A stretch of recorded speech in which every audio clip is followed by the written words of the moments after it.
তো কার্যকর পদক্ষেপের মধ্য দিয়ে আমরা চেয়েছি এই অকাল মৃত্যুতে আমরা সরকারের দৃষ্টি আকর্ষণ করেছি এবারের বাজেটে যেন তামাকের সর্বনিম্ন সিগারেটের প্যাকেট যেন 100 টাকা করা হয় এবং স্কুল কলেজের কোমলমতি শিশুদেরকে এই ভয়াবহ তামাক থেকে আমরা যেন দূরে রাখতে পারি। গুল জর্দা অহরহ যে কোনো জায়গাতে পাওয়া যায়, এটা একটা নির্দিষ্ট জায়গাতে যেন এটার বিক্রি করার একটা সরকারের কাছে দৃষ্টি আকর্ষণ করেছি এবং 18 বছরের নিচে তামাকের ব্যবহার এবং তামাক যেন তারা গ্রহণ করতে না পারে এদিকে সরকারের দৃষ্টি আকর্ষণ করেছি। আমরা শুধু তামাকের আইনের পাশাপাশি আমরা বগুড়াবাসীকেও বলবো এবং সারা বাংলাদেশকেই বলবো আমরা যে তামাকের অপব্যবহারের জন্য প্রতিনিয়ত যেহেতু আমাদের লোক সারা দেশে মারা যাচ্ছে,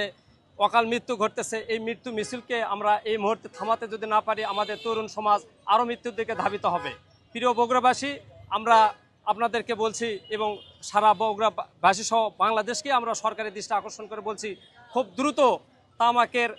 এবারের বাজেটে যেমন এমন একটা পদক্ষেপ নেওয়া হয় যেন তামাকের কুফল সারা বাংলাদেশকে আমরা ঠেকাতে পারি।